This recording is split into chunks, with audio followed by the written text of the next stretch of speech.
Hey, all you lovely people out there. I know you've got a lot going on in your day and you have big dreams for your brand. Are you ready to talk some shizzle and learn some shizzle from entrepreneurs, leaders, change makers, and overall interesting people who like to shake things up? I'm your host, Taylor Wilson, founder of Creative Shizzle, and I'm stoked to bring you a fresh episode of Talking Shizzle today. This show is all about helping you think differently so that you can grow your business or your cause. Check us out on the web at creativeshizzle.com. Now let's get into it and talk some shizzle. All right, welcome everyone. We are here for a new and fresh edition of Talking Shizzle. I'm super excited. It's been a while since Moshe and I have seen each other, but it just feels like old times. So I'm excited today to welcome our guest, Moshe Hecht, to the show to talk about the work that he's doing to really revolutionize philanthropy with technology. There's a lot of places we can go in that conversation today, Moshe. But first off, I just want to welcome you, say thank you for being here. Give us a quick rundown of who you are, what you're doing at Hatch, and anything you feel like our audience should know about you. First of all, Taylor, it's great to see you again, and it's great to be here. Thank you so much for having me. So, as Taylor mentioned, my name is Moshe Hecht. I am the CEO and founder of Hatch. I've been servicing nonprofits for the better part of the last decade. My first foray into servicing nonprofits, I helped co-found a company called Charity.com, charity with a D, crowdfunding platform for nonprofits. We, over my 8 years there, we helped raise over $3 billion for north of 8,000 organizations, from American Cancer Society to CDC Foundation to, kind of everything in between, from small to large nonprofits. At my time at Charity, I noticed that there was a real gap in the industry when it came to providing data to small to mid-size nonprofit organizations. So a lot of the large enterprise, universities, hospitals are using classic wealth screening tools, but I found that over 90% of nonprofits have not really been properly introduced and activated when it comes to using data intelligence to deepen their relationships with donors. So that's what we did at Hatch. We kind of brought a solution that really focuses on the mid-size nonprofits, bringing them into this world of data intelligence, helping them understand their constituents in a more holistic fashion. We deliver what we call a complete human profile by gathering over 80 data points, public data points for each individual in their database, what they're interested in, what their lifestyle is, their skills, their interests, their wealth capacity. And that just opens up a whole world of cultivation and solicitation opportunities for that organization. It's really interesting to think through all the different data points that we can look at. I mean, it's like that's sometimes the thing that can be almost like creepy feeling in the world of marketing and digital and engagement. But at the same time, it can also really help you, if used well, help you really build stronger connections. And I know that that's what you guys are doing. I've been working myself over the years with a number of organizations within the sector of philanthropy that are trying to use data better to create better communication, better relationships. And there are those traditional wealth screening things, like you said. I think, how much money does someone have? But it's so much deeper than that. Are there any particular data points that you and your team at Hatch have found that you're like, that's actually the thing that tells us so much more than these traditional like wealth models? I love that question, and I'm going to give you a hard no. And that's kind of the beauty of what we're offering. There is no one particular data point that's going to kind of take this person from a line in their CRM to a 3-dimensional individual. It's really about the aggregate of multiple data points curated and aggregated in a way that can really give character to this person.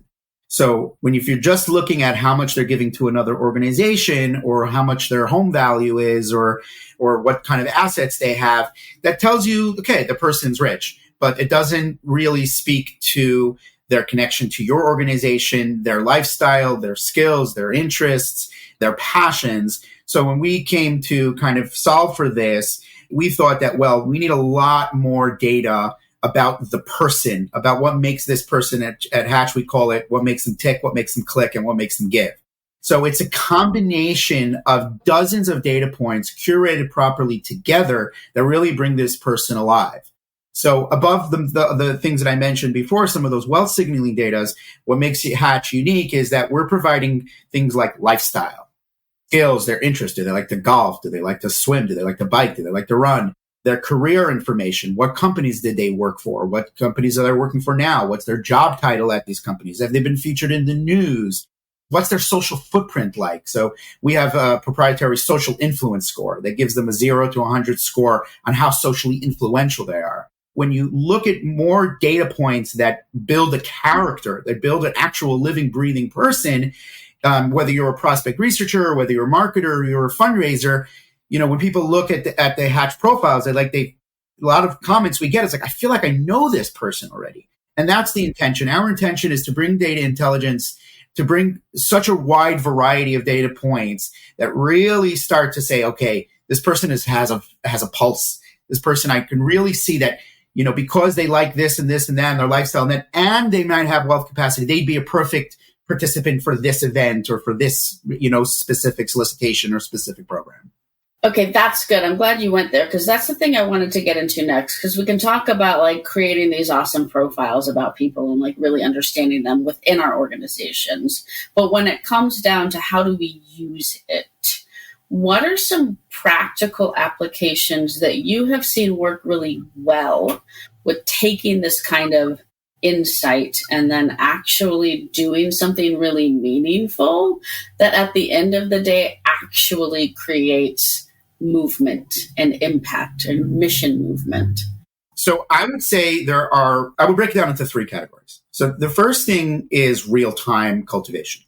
So we don't really think about as nonprofits as that being even possible beyond, let's say, their birthdays, right? There's this common philosophy of 7 points of cultivation between every ask.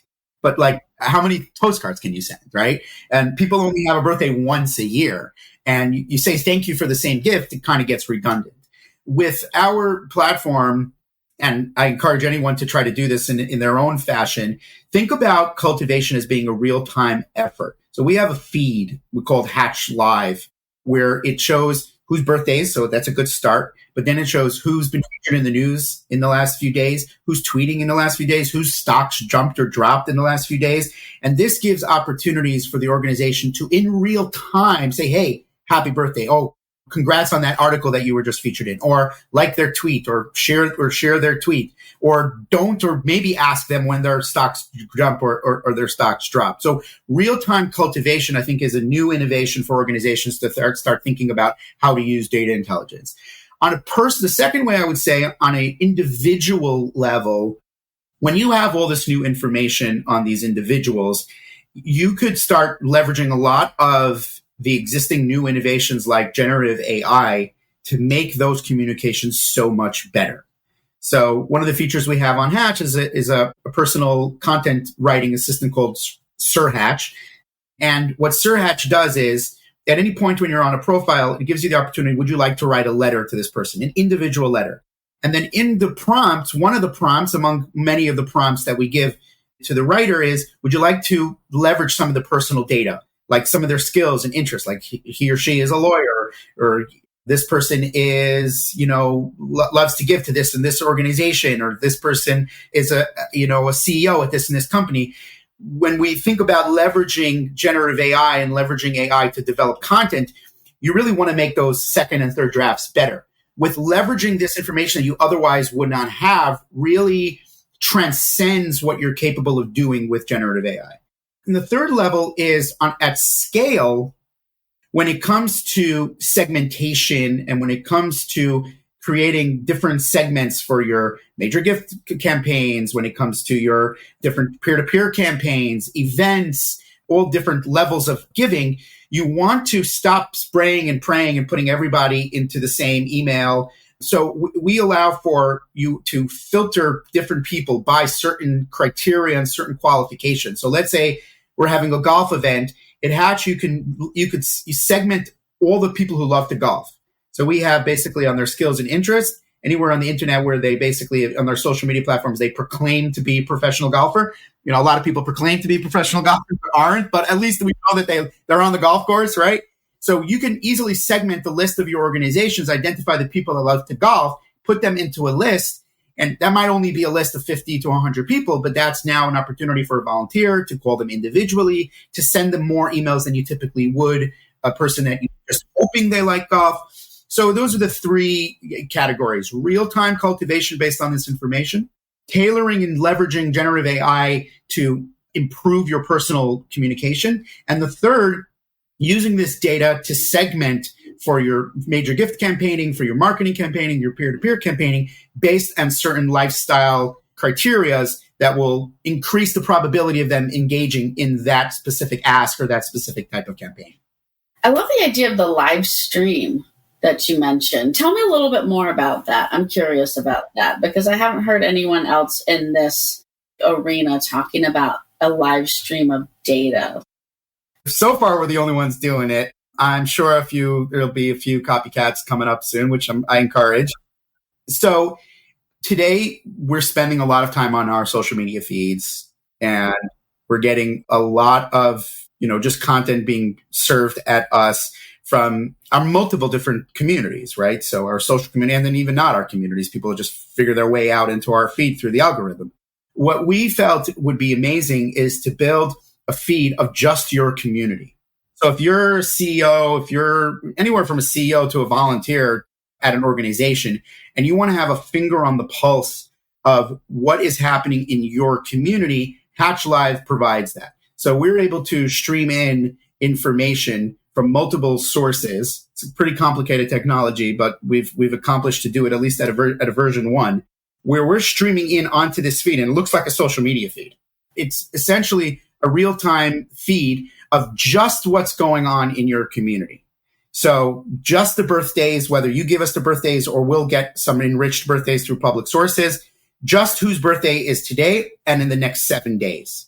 The next thing on the feed will have something called celebrations and holidays. So we have every single celebration and holiday in North America listed on this feed. So today's Purple Heart Day. So that's obviously that is a day that would be really interesting to veterans, to celebrate anybody that's involved in the military. So knowing that that's Purple Heart Day, you can go and you can segment the list of people who have job titles as veterans or have been in the military.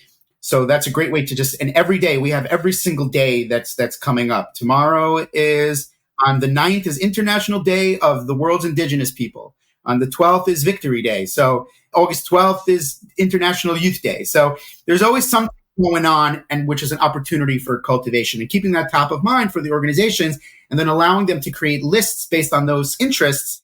Further down on the feed is a live feed of news. So anybody in your database, it's kind of like a Google alerts for your entire database. And if they've been featured in the news, they'll be featured in Hatch Live. And then you have tweets and YouTube videos if anybody has been as a YouTube. So it's a pretty robust feed that brings in from multiple different data points. And our customers, probably the most popular feature for our customers are like, we have customers that tell us that like the coffee in the morning, they're looking at their feed, making sure that they're staying in touch with everything that's going on in their organization. That's really cool, because what I like about that too is, like, one, it's really taps into this idea that I think about a lot, which is relevance and staying relevant in what's going on in the world, what's going on in individual people's lives who are like in your audience. And I think that sort of technology helps the marketing manager at the top level of communications on social media and like broader scale email marketing stay relevant, and all the way down at the more bottom of the funnel with your major gift officer who's going to do personalized one-on-one outreach, so like it's helping the whole team, fundraising and communications, like tap into just relevant content, relevant ways to engage. That's really cool. I love that. Okay, cool. So we've gone a little bit deep on the platform and some of the things you guys are doing to kind of, like move the whole sector forward. I'm curious. I like to talk about building community and stories from founders as well. And so you founded charity.com. You got first into, the realm of crowdfunding and helping people just engage more people online at that top of the funnel. And then you built Hatch, trying to go deeper into now how to engage these people better. Are there learnings that you had from your time with charity and building that company that you brought into this kind of new, more data focused world and platform? Yeah, I think the biggest learning was what encouraged me to leave charity. Charity is still a great, thriving business. Why would I leave? And I mean, I had an itch, and I think my itch reflects kind of probably the single greatest challenge that most mid to large size nonprofits are facing today. And I'm convinced, my opinion is that the single greatest challenge is that they are sitting on gold mines that are not being tapped. So we're now, I would say, probably a decade plus of effective crowdfunding, effective peer-to-peer campaigning, effective to some degree online marketing. Most mid to large size nonprofits are sitting on large swaths of data. Now, sometimes these data is like stuck in a crowdfunding platform because they haven't integrated into their CRM. And sometimes their data is just like in a CRM, like, where data goes, it's like the data graveyard, like they're just sitting in the CRM. And they're failing to effectively leverage probably 90% of their database is what I find.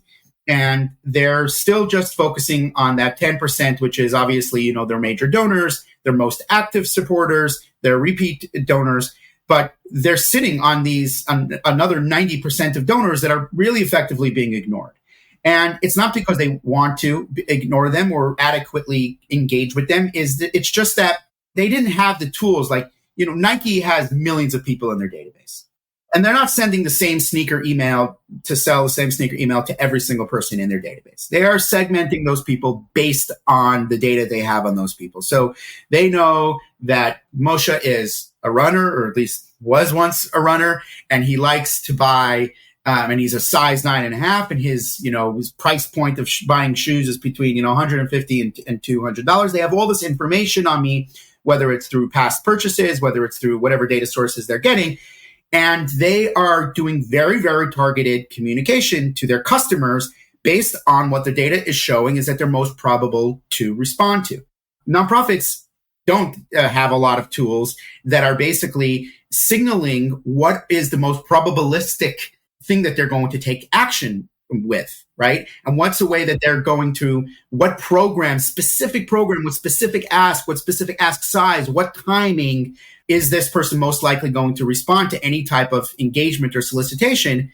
And because they lack the information on those individuals, if you give them what we call a complete human profile, if you start to give them information on this otherwise 90% ignored individuals, if you give them a wealth of information on what makes them tick, what makes them click, and what makes them give, you can start to engage intelligently with those people. And it's not just through email campaigns or through social media campaigns, it's also through individual connections. If I can identify influencers in my database because of our influence score, then that's something that the marketing person should say, well, there's 11 influencers in our database, like real legit influencers in our database. Have we called them? Have we private messaged them? Have we invited them to a coffee? Like, these people have real megaphones. So I think we're trying to solve this problem, which is a unique current issue of these large databases, and trying to identify the real gems and the real opportunities within that large swath of information. I think that's such a good point. And I really like how you have phrased it. What makes them tick? What makes them click? What makes them give? That is, highly applicable to the nonprofit sector, but I'm thinking about, any marketing funnel, any communications person is thinking about, based on my audience, what do they get excited about? Right? Like, why does it matter to them to engage with us?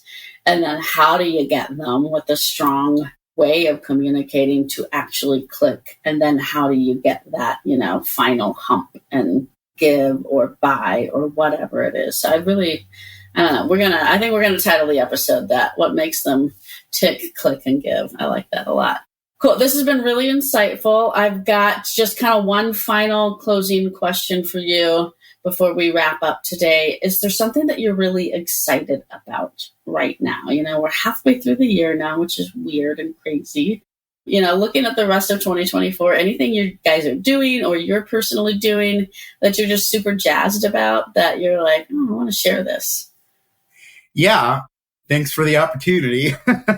So we just launched a new feature at Hatch called Quick Search. So until now, if you wanted to take advantage of Hatch and get all this information, you'd have to upload your entire database. And we just launched a new feature where we have a search bar, like a generic search bar that has access to over 250 million people in North America, where you can just put in first name, last name, and maybe just a keyword or a city, state, and you'll be able to get those 80 plus data points on those individuals. So it's this open source data intelligence, data enrichment platform. So think of it like Zoom Info for nonprofits. And we're not just giving contact information. We're giving lifestyle, social, career, contact, wealth screening data. I'd love everybody to test it, to check it out. It's hatch.ai/QS, hatch.ai/QS, abbreviated for Quick Search. And I think I'm hoping that it's going to be kind of just like a desktop tool that any fundraiser who would like to get more insight on the individuals in their organization to just put in a name, and you can see a whole swath of information, public information, all curated from public sources. Just the magic is in that we've curated into one single location. So that's what I'm really excited. We launched that last week. It's been a lot of really great attention from it. All right. Well, hey, thanks, everyone. I hope this was a really helpful way to think about how to look at data for your organization and how to think about using all of this new technology that's coming out into our world every day to help us be better communicators and better at engaging our audience. As always, we love having you here on the Talking Shizzle show, and we will see you next time.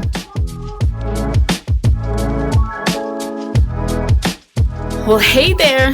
That was fun. I love how much mind-blowing and mind-opening shizzle our guests bring to us with every single episode. We hope you enjoyed the conversation as much as we did. Make sure to hit that subscribe button on your favorite podcast player so that you don't miss a beat of the Talking Shizzle podcast. And if you're listening on Apple, be sure to let us know what you thought and leave us a review. We'd love to hear from our listeners so that we can bring you all the good, juicy business growth shizzle that you'd like to hear about. Be sure to get in touch with us and follow along at creativeshizzle.com or shoot us an email at podcast@creativeshizzle.com. Now, until next time, we hope you go get your big shizzle done.